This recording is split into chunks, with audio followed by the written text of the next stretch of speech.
High classroom নিবেদনে NTAE solutions.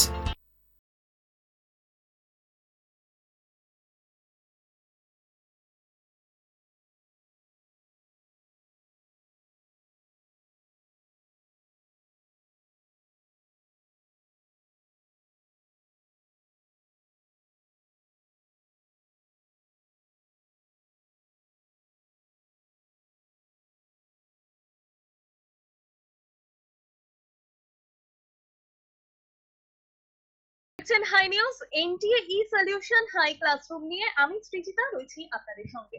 আজকে আমাদের বিষয় হলো পলিটিক্যাল সায়েন্স, আর আমার সঙ্গে রয়েছে মৃণালিনী দত্ত মহাবিদ্যাপীঠের পলিটিক্যাল সায়েন্সের অধ্যাপিকা মণিদীপা চৌধুরী। স্বাগত জানাবো ম্যাডামকে আমাদের অনুষ্ঠানে। নমস্কার সৃজিতা, এবং ধন্যবাদ জানাই এই হাই নিউজ চ্যানেলের প্ল্যাটফর্মকে। আপনারা এত সুন্দর একটা প্ল্যাটফর্ম প্রোভাইড করেছেন আমাদের ছাত্রছাত্রীদের জন্য, সত্যি খুব উপকার হচ্ছে। এবং আমি ধন্যবাদ জানাই আমাদের কলেজের মৃণালিনী দত্ত মহাবিদ্যাপীঠের গভর্নিং বডির প্রেসিডেন্ট শ্রীমতী চন্দ্রিমা ভট্টাচার্য ম্যাডাম। আমি ধন্যবাদ জানাই আমাদের কলেজের প্রিন্সিপাল স্যার ডক্টর অপূর্ব বন্দ্যোপাধ্যায় স্যারকে, যিনি আমাদের প্রতিটি পদক্ষেপে আমাদের সাহায্য করে চলেছেন। এবং আমার কলেজের সব আমার কলিগদের আমি ধন্যবাদ জানাই। এবং last but not the least আমাদের প্রফেসর বীণা বোস মিত্র ম্যাডামকে, যিনি আমার বিভাগীয় প্রধান এবং তিনি এই হাই নিউজ চ্যানেলের কনভেনার অবশ্যই, এবং তাকে আমার ধন্যবাদ জানিয়ে আজকে আমার এই লেকচার প্রোগ্রাম আমি শুরু করছি। আমি একটু স্ক্রিন শেয়ার করে দিচ্ছি আমার এই লেকচার প্রোগ্রামের জন্য। ওকে ওকে, আজকে আমাদের টপিক হচ্ছে Plato's concept of justice. Justice এই যে শব্দটি, এটা আমরা আমাদের প্রত্যেক দৈনন্দিন জীবনে আমরা ব্যবহার করে থাকি, এবং জাস্টিস বলতে কি বোঝায় সেটাও আমরা বুঝতে পারি বিভিন্ন গণমাধ্যমের মধ্যে দিয়ে, বিভিন্ন নিউজ পেপারের মধ্যে দিয়ে। কিন্তু আমাদের আজকের যে কনসেপ্ট সেটা হচ্ছে একটু থিওরিটিক্যাল পার্সপেক্টিভ, অর্থাৎ প্লেটো এই ন্যায় ব্যবস্থা সম্পর্কে তিনি কিভাবে বুঝিয়েছেন আমাদেরকে, এবং ন্যায় বলতে কি বোঝায় সেটা আমরা দেখে নেব। আমরা আগেই বুঝবো যে এই জাস্টিস বা ন্যায় শব্দটি বলতে কি বোঝায়। আমরা জানি এই জাস্টিস যে ওয়ার্ড, এটা হচ্ছে একটা ল্যাটিন ওয়ার্ড। এটা জাস্ট শব্দ থেকে জাস্টিস শব্দটি এসছে, যার অর্থ হচ্ছে রাইট এবং ল, যেটা আমরা বাংলায় তর্জমা করলে বোঝা যায় অধিকার এবং আইন। জাস্টিস এটাকে বলা হচ্ছে ফেয়ারনেস। ফেয়ারনেস বলতে এটাকে সিম্বলাইজ করে ফেয়ারনেসকে। ফেয়ারনেস কথাটার অর্থ কি, যেটাকে আমরা সাম্য বলে থাকি। আমরা ন্যায় বলতে বুঝি যে it's a right way of doing things, অর্থাৎ আমরা যখন কোনো কাজকে সঠিকভাবে করে থাকি সেটাই হচ্ছে ন্যায়। ন্যায়ের আমরা দৈনন্দিন জীবনে যখন ব্যবহার করি এই শব্দটি, এটাকে আমরা অনেক অ্যাঙ্গেল থেকে বোঝার চেষ্টা করি। সামাজিক, এথিক্যাল এবং মরাল প্রিন্সিপালস এর মধ্যে দিয়ে আমরা যেহেতু দৈনন্দিন জীবনে এটাকে ডিল করে থাকি, তাই এই তিনটে অ্যাঙ্গেলে আমরা এর ডেফিনেশন খুঁজে পাই। ন্যায় কথাটি যেহেতু গ্রিক ফিলোসফিতে এটার প্রথম ব্যবহার আমরা পেয়ে থাকি, তাই গ্রিক ফিলোসফি অনুযায়ী এর অর্থ হচ্ছে হারমোনি, যেটাকে আমরা সম্প্রীতি বলে থাকি। এবং just society is one in which everyone fulfils their role so that society runs smoothly. বলছেন সমাজ হচ্ছে, সেটাই হচ্ছে ন্যায়ের সমাজ, যেখানে প্রত্যেকটা ইন্ডিভিজুয়াল তাদের রোলকে সুন্দরভাবে রান করায়, যাতে সমাজ সুন্দরভাবে স্মুথলি রান করে। এবং এই জাস্টিস যে তত্ত্বটি, এটা আমরা দেখেছি এটা সময়ের সাথে সাথে এর ডেফিনেশন চেঞ্জ হয়েছে। আমরা যদি পাশ্চাত্য ক্ষেত্রে দেখি এবং প্রাচ্যেও যদি আমরা দেখি, আমরা ন্যায়ের যে ধারণা বা ন্যায়ের যে কনসেপ্ট আমাদের এই ইস্টার্ন ফিলোসফিতেও আমরা বিভিন্ন বেদ, উপনিষদ এই রকম গ্রন্থে আমরা পেয়ে থাকি, যেখানে আমরা জাস্টিস শব্দটা এইটা তো পাই না, তবে ন্যায়, নীতি, ধর্ম এই ধরনের ওয়ার্ড আমরা পেয়ে থাকি। এবং ধর্ম বলতে কিন্তু এখানে কোনো রিলিজিয়ন নয়, ধর্ম বলতে এটাকে বুঝিয়েছে দ্য কোড অফ কন্ডাক্ট। তার মানে প্রত্যেকটা ব্যক্তি কোন প্রসেসের মধ্যে দিয়ে তার এই কার্যটাকে সম্পন্ন করবে, সেটাও কিন্তু আমরা এই ইস্টার্ন ফিলোসফির যে বেদ, উপনিষদ এইসব বইতে আমরা পাই। তাছাড়া ওয়েস্টার্ন ফিলোসফার যেহেতু আমরা পড়ছি, প্লেটোর সাথে সাথে আরো আমরা ফিলোসফারদের পাই, যেমন Aristotle, John Locke, Jeremy Bentham, যিনি লিগ্যাল পার্সপেক্টিভ থেকে ন্যায়ের এই ধারণাটিকে তিনি দিয়েছেন। তাছাড়াও আছেন 21st সেঞ্চুরি জন রলস, রবার্ট নথি ইত্যাদি। তাহলে এটা তো আমরা বুঝলাম যে জাস্টিস এই শব্দটি বলতে কি বোঝায় এবং আমাদের দৈনন্দিন জীবনে এবং সমাজে এই শব্দটা লাগু কিভাবে হয়। নেক্সট, যেহেতু আমরা ওয়েস্টার্ন ফিলোসফারকে আমরা চুজ করেছি আজকের এই জাস্টিস ধারণাটি বোঝার জন্য, তাই আমরা প্লেটো দিয়ে আজকে শুরু করছি।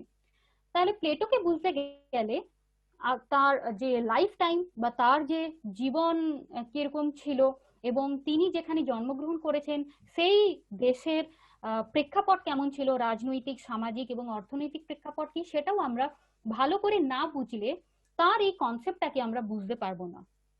তো এই কনসেপ্টটাকে বুঝতে গেলে আগে তিনি যেখানে জন্মগ্রহণ করেছেন গ্রিস এবং একটি ছোট্ট নগররাষ্ট্র গ্রিসের এথেন্সে, যে তিনি 427 বিসিতে তিনি জন্মগ্রহণ করেন একটা রিচ এবং ডিস্টিংগুইশ ফ্যামিলিতে। এবং প্লেটো ছিলেন Greek philosopher, the great Greek philosopher সক্রেটিসের ছাত্র, এবং যেহেতু তার ছাত্র ছিলেন তো অবভিয়াসলি সক্রেটিসের কিছু ফর্ম আমরা প্লেটোর যে চিন্তাধারার মধ্যে আমরা সেটা খুঁজে পাই।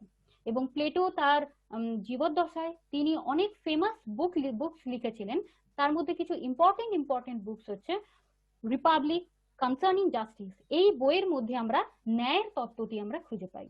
তাছাড়া আরো অনেক বই আছে, যেমন স্টেটসম্যান আছে, লজ আছে, অ্যাপোলজি আছে, ক্রিটো আছে, এটসেট্রা। তাছাড়া তিনি তার লাইফ টাইমে একাডেমি নামক একটি বিশ্ববিদ্যালয় তৈরি করেন 387 বিসিতে, যেটা কিনা বর্তমান সময়ে প্রথম ইউরোপিয়ান বিশ্ববিদ্যালয় হিসেবে আমাদের গণ্য করা হয়। তার এই সময়ে, তার বেড়ে ওঠার সময় এথেন্স কতগুলো প্রবলেমের মধ্যে দিয়ে ফেস করেছিল। সেই প্রবলেমটা কি, এই যে আমরা পরের স্লাইডে যেখানে দেখতে পাচ্ছি যে Athens as a backdrop to the study of Plato's justice. Athens কিন্তু এই প্লেটোর যে ন্যায় তত্ত্বকে একটা সুন্দর একটা শেপ দিয়েছিলেন।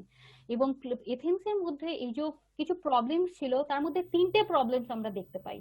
এক হচ্ছে জিওলজিক্যাল, সেকেন্ড হচ্ছে পলিটিক্যাল এবং থার্ড হচ্ছে কালচারাল চেঞ্জেস। এই যে তিনটে দিক থেকে এথেন্স একটা মেজর প্যারাডাইম শিফটের মধ্যে দিয়ে যাচ্ছিল।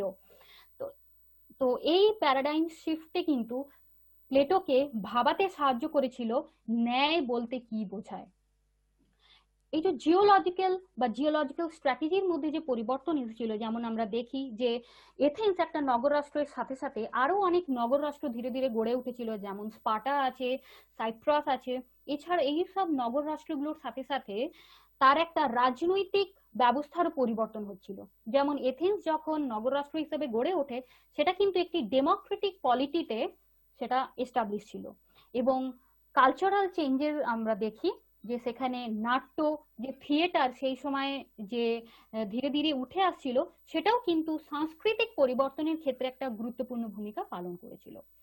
তাহলে আমরা জানি যে এথেন্স 427 বিসি অবধি এথেন্স একটা ফুল ডেমোক্রেটিক সিটি স্টেট ছিল। তো ফুল ডেমোক্রেটিক সিটি স্টেট ছিল বলে এথেন্সকে আমরা একটা ওপেন সোসাইটি হিসেবে দেখতে পারি, যেখানে ডিরেক্ট ডেমোক্রেসি, যেটা আমরা প্রত্যক্ষ গণতন্ত্র বলে থাকি, প্রত্যক্ষ গণতন্ত্র ওখানে প্র্যাকটিস ছিল এবং ব্যক্তিতন্ত্রবাদ সেখানে প্রতিষ্ঠা ছিল। তো ফলে অবশ্যই আমরা এখান থেকে বুঝতে পারবো যে এথেন্স যেহেতু শুরু থেকে একটা ডেমোক্রেসিতে বিলিভ করতো, সেখানের স্ট্রাকচার, সেখানে economic structure, social structure obviously একটা পার্টিসিপেটিং নেচার থাকবে। এবং এইটা পার্টিসিপেটিং নেচার থাকার ফলে এথেন্সে দুটো ফেজে 30 বছর ধরে পেলোপোনেশিয়ান ওয়ার চলেছিল এথেন্স এবং স্পার্টার মধ্যে। এবং এথেন্স ছিল ডেমোক্রেটিক এবং স্পার্টা ছিল মিলিটারি রেজিম। এবং দেখা যায় যে এই এথেন্সকে স্পার্টা হারিয়ে দেয় এই পেলোপোনেশিয়ানের যুদ্ধে। এবং এই যে যুদ্ধে এথেন্স, গণতান্ত্রিক এথেন্স যে হেরে যায়, প্লেটোর মনের মধ্যে একটা কোয়েশ্চেন অ্যারাইজ হয় যে কিভাবে এই একটা ডেমোক্রেটিক স্টেট একটা মিলিটারি রেজিমে পরিণত হয়। এবং এই মিলিটারি রেজিমে পরিণত হওয়ার ফলে সক্রেটিস, মানে প্লেটোর যে গুরু ছিলেন, তা ওনাকে ওয়াইজেস্ট পারসন অফ এথেন্স ধরা হয়, তাকে মৃত্যুদণ্ড দেওয়া হয়েছিল।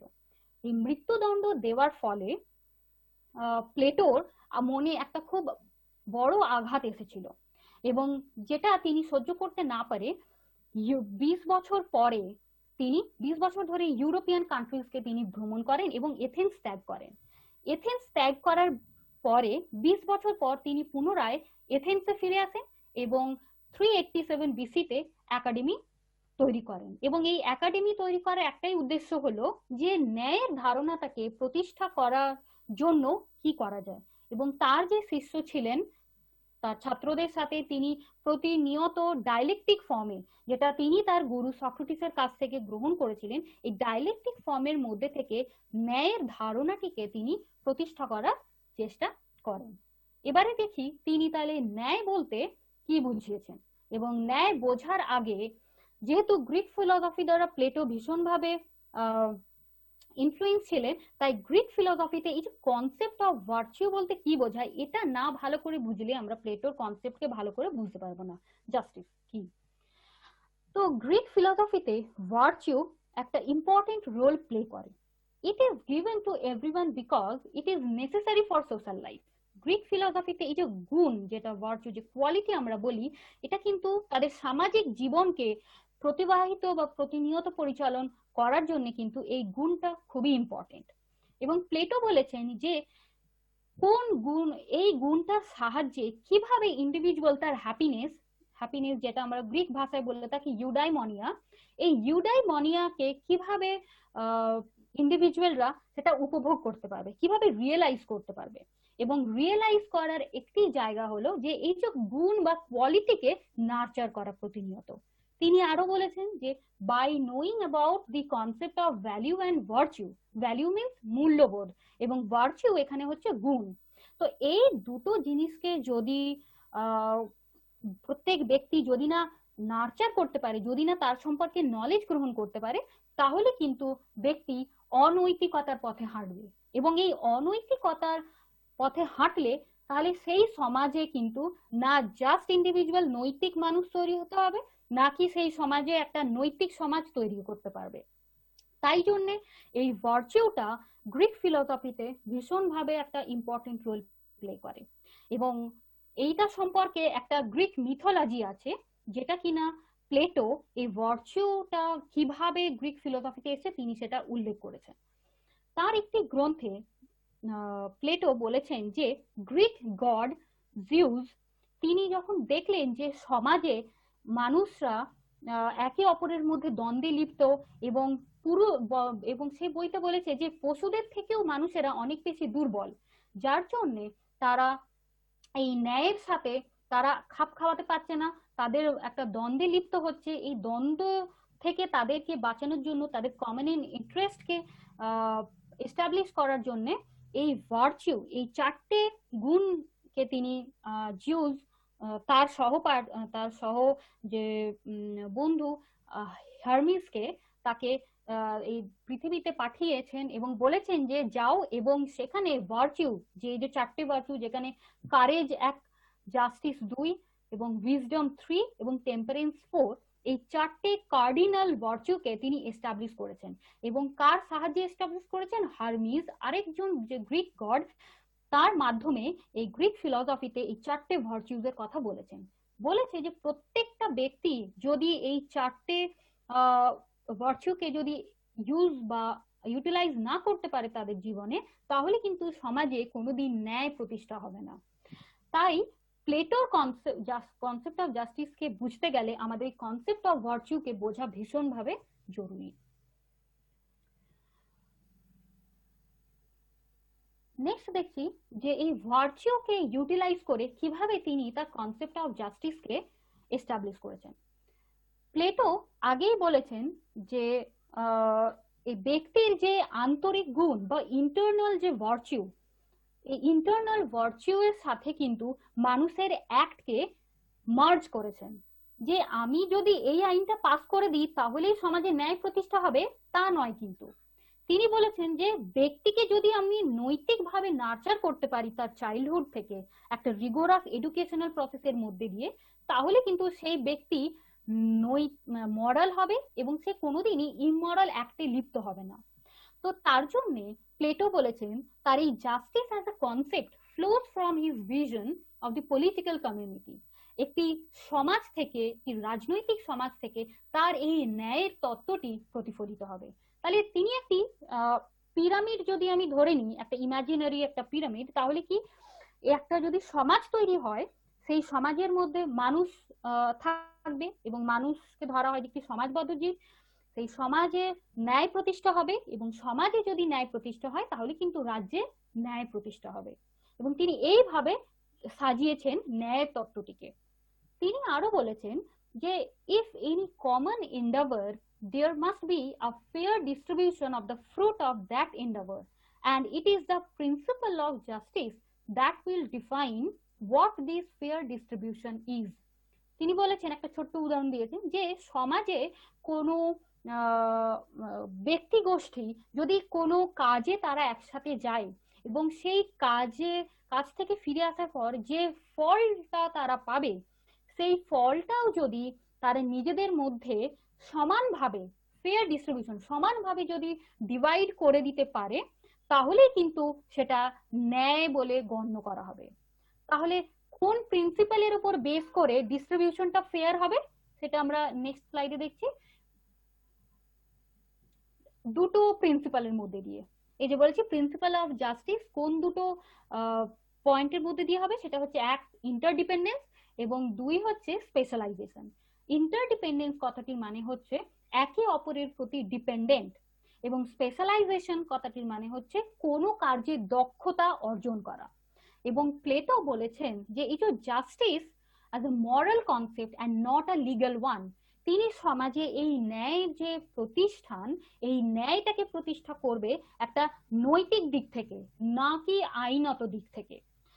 তিনি মূলত দুটো লেভেলে এই ন্যায়ের তত্ত্বটিকে তিনি দেখিয়েছেন, এক হচ্ছে ইন্ডিভিজুয়াল লেভেল এবং সেকেন্ড হচ্ছে সোশ্যাল লেভেল। তাহলে ইন্ডিভিজুয়াল লেভেলে তিনি বলেছেন যদি ইন্ডিভিজুয়াল জাস্ট ইন্ডিভিজুয়াল হয়, তাহলে আমরা জাস্ট ইন্ডিভিজুয়ালকে কিভাবে বুঝবো। তিনি বলেছেন যে যেহেতু মানুষ জন্ম থেকেই, আমরা প্রত্যেকটা মানুষের মধ্যে তিনটে গুণ আমরা পেয়ে থাকি। এক হচ্ছে রিজন, যেটা বলি আমরা বুদ্ধিদীপ্ত, দুই হচ্ছে স্পিরিট, যেটাকে আমরা শৌর্য বলে থাকি, এবং থার্ড হচ্ছে অ্যাপেটাইট, যেটাকে আমরা উৎপাদক বলে থাকি। বলছে এই তিনটে গুণ যদি প্রত্যেকটা মানুষের মধ্যে একটা রিগোরাস 35 বছরের এডুকেশনাল প্রসেসের মধ্যে দিয়ে যদি আমরা সেই গুণটাকে প্রস্ফুটিত করি, যে কোন ব্যক্তির মধ্যে কোন গুণটা ডমিনেন্ট, যদি কোনো ব্যক্তির মধ্যে রিজন ডমিনেন্ট থাকে তাহলে সে তার স্পেশালাইজড ওয়ার্ক কি হবে, তিনি ফিলোসফার রুল করবেন, তিনি দেশের সর্বোচ্চ শাসক জায়গায় তিনি প্রতিষ্ঠা পাবেন। সেকেন্ড হচ্ছেন যে কোনো ব্যক্তির মধ্যে যদি স্পিরিট ডমিনেন্ট থাকে তাহলে দেশের সে ওয়ারিয়ার ক্লাস, যেটাকে আমরা আর্মি বলে থাকি, সেখানে জয়েন করবেন। এবং থার্ড হচ্ছে যে অ্যাপেটাইট বা উৎপাদক। এই উৎপাদক যদি কারোর মধ্যে ডমিনেন্ট থাকে তাহলে তারা কি করবে, প্রডিউস করবে। কি প্রডিউস না, এগ্রিকালচারাল ফার্মিং করবে তারা। বলছে যে এই ব্যক্তির মধ্যে যে এই যে তিনটে গুণ যখন আমরা এডুকেশন প্রসেসের মধ্যে দিয়ে নার্চার করব এবং ডমিনেন্ট হবে, তাহলেই কিন্তু সেই ব্যক্তি জাস্ট ইন্ডিভিজুয়াল হবে। এবং জাস্ট ইন্ডিভিজুয়াল হওয়ার ফলে তার রিজনকে ইউটিলাইজ করে যে তিনটে কম্পার্টমেন্টাল, যে তিনটে স্পেশালাইজড ওয়ার্ক আমরা রাজ্যে দেখতে পাই, এক হচ্ছে ফিলোসফার রুল, সেকেন্ড হচ্ছে ওয়ারিয়ার ক্লাস এবং থার্ড হচ্ছে প্রডিউসার ক্লাস। এই তিনটে ক্লাসের মধ্যে যখন আমরা প্রত্যেক ব্যক্তিকে অ্যাসাইন করে দেব, তাহলে কিন্তু তার স্পেশালাইজড ওয়ার্কের মধ্যে দিয়ে এবং ইন্টারডিপেন্ডেন্সের মধ্যে দিয়ে একটা জাস্ট সোসাইটি ফুলফিল হবে। এই যে জাস্ট সোসাইটি তৈরি হলো, এই জাস্ট সোসাইটি তৈরি হলে কিন্তু তবেই একটা জাস্ট স্টেট তৈরি হবে। এবং দেখি যে জাস্ট ইন্ডিভিজুয়াল বলতে তিনি কি বুঝিয়েছেন। বলছে জাস্ট ইন্ডিভিজুয়াল তার যে পার্টিকুলার যে ডমিনেন্ট ট্রেট হবে, সেই ট্রেটের সাহায্যে কি করবে তারা, just individual is one who do his work without interference.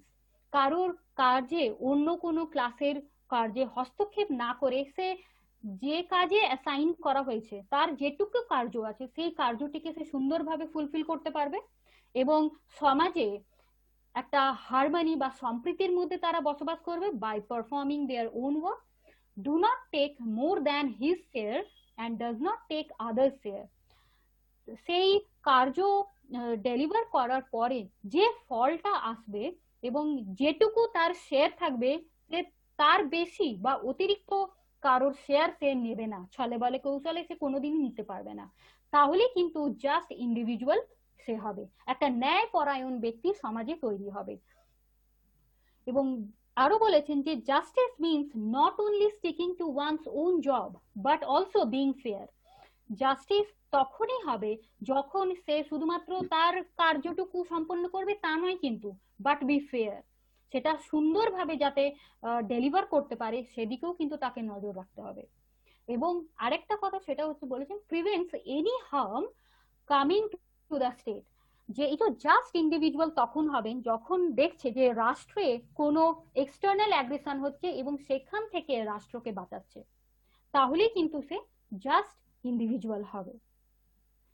Just ইন্ডিভিজুয়ালের সাথে সাথে বলেছেন যে জাস্ট সোসাইটি তাহলে কিভাবে এস্টাবলিশ হবে, যে each and every class should function according to their traits or virtue which is dominant in their nature. তাদের প্রত্যেকটা ব্যক্তির মধ্যে যে ভার্চু, যে তিনটে ভার্চুর মধ্যে পার্টিকুলার যে ভার্চু তাদের মধ্যে ডমিনেন্ট থাকবে, এক বলেছি রিজন, সেকেন্ড ওয়ারিয়ার ক্লাসের জন্য স্পিরিট, এবং থার্ড হচ্ছে অ্যাপেটাইট।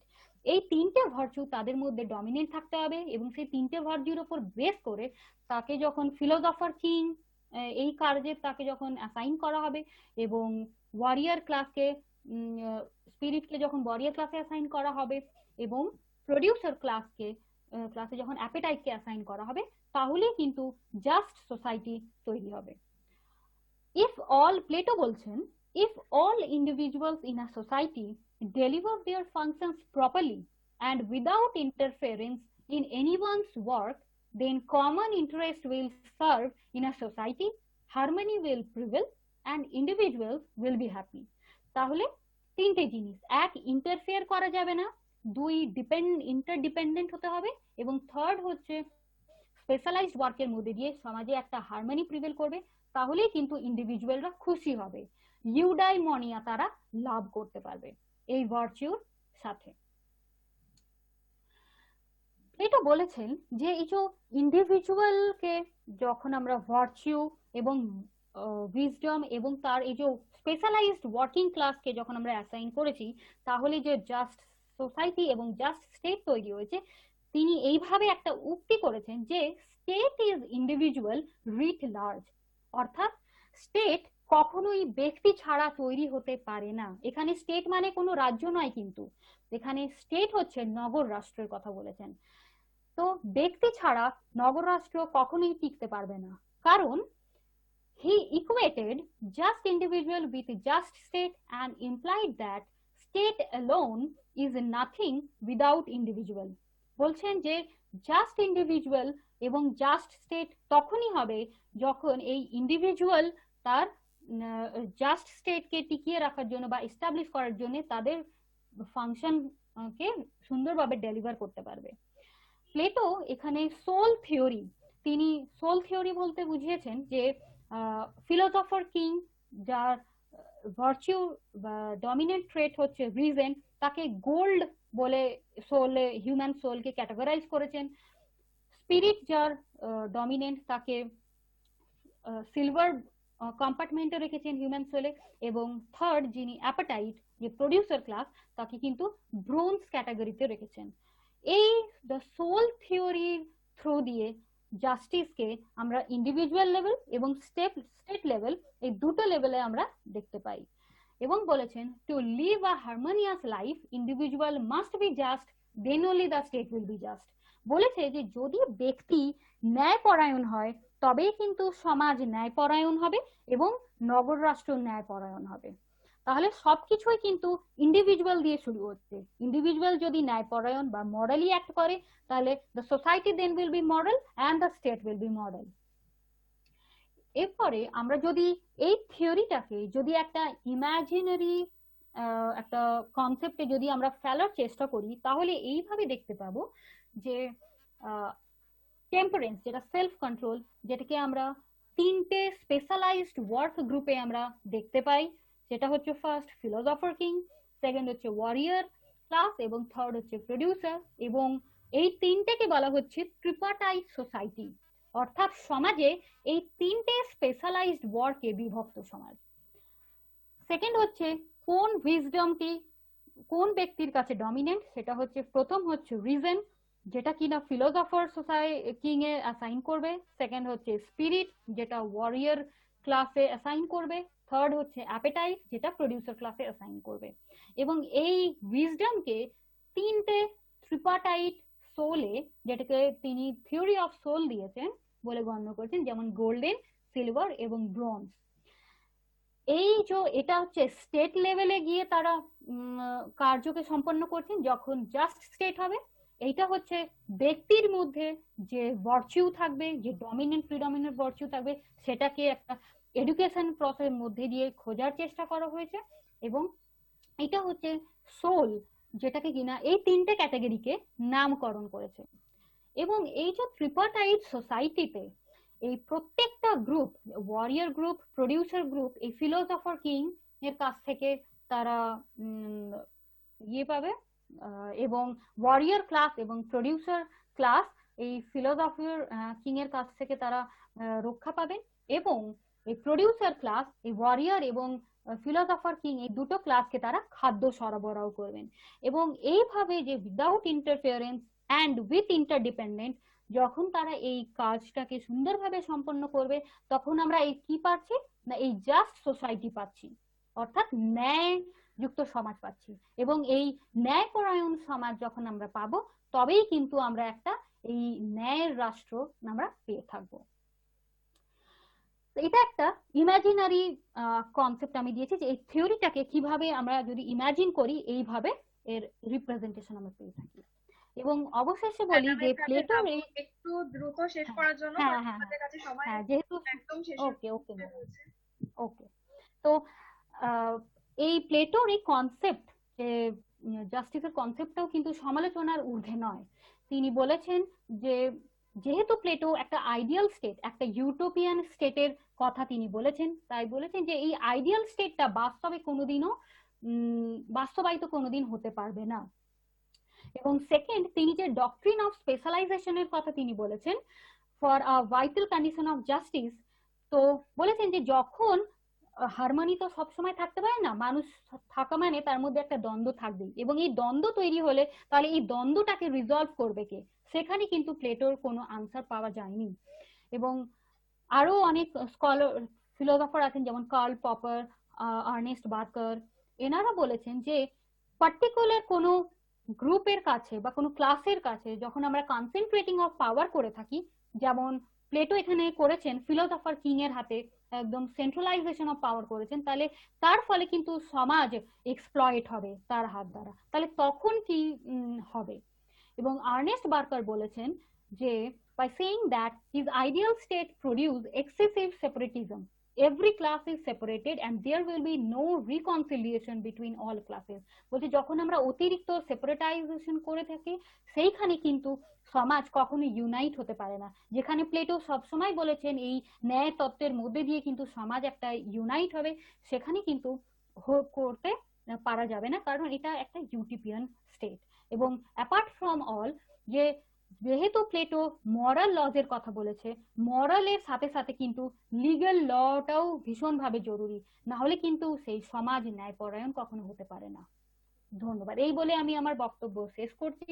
এবং এই সম্পর্কে যদি ছাত্রছাত্রীরা কোনো বই রেফার করতে চায়, তাহলে ইংলিশ ভার্সনে আছে যে ওয়েস্টার্ন পলিটিক্যাল থট, শেফালি ঝায়ের বই আছে, সুব্রত মুখার্জি এবং সুশীলা রামাস্বামীর বই আছে, এবং বাংলায় আছেন কল্যাণ কুমার সরকার, শোভন ঘোষ, এই বইগুলো তারা দেখতে পারেন। এবং অনাদি কুমার মহাপাত্র, এই বাংলার ক্ষেত্রে এই বইগুলো ভীষণভাবে ইজিলি অ্যাভেলেবেল, তারা যদি পেয়ে থাকে তারা এই বইটাগুলো রেফার করতে পারে। এবং লাস্টলি বলবো, যদি কোনো ছাত্রছাত্রী যদি কোনো কোয়ারিজ থাকে, এই নিম্নলিখিত মেল আইডিতে আমাকে মেল করতে, এবং আমি যথাভাবে আমি আনসার দেওয়ার চেষ্টা করব।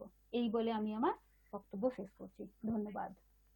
অনেক অনেক ধন্যবাদ জানাবো ম্যাডামকে আমাদের অনুষ্ঠানে আসার জন্য, এত সুন্দর করে একটা প্রেজেন্টেশনের মাধ্যমে ছাত্রছাত্রীদেরকে বোঝানোর জন্য। আমি আশা করব যে ছাত্রছাত্রীদের এর থেকে অনেক উপকার হবে। আর তাও এত সুন্দর করে বোঝানোর পরেও যদি তাদের কোনো রকম অসুবিধা থেকে থাকে, তারা অবশ্যই আপনার সঙ্গে যোগাযোগ করবেন, আপনি নিশ্চয়ই তাদেরকে সাহায্য করবেন। অনেক অনেক ধন্যবাদ আরো একবার আপনাকে। আজকের মতো হাই ক্লাসরুম এই পর্যন্তই। পরবর্তী আপডেটের জন্য চোখ রাখুন শুধুমাত্র হাই নিউজে। হাই নিউজ নিরপেক্ষ।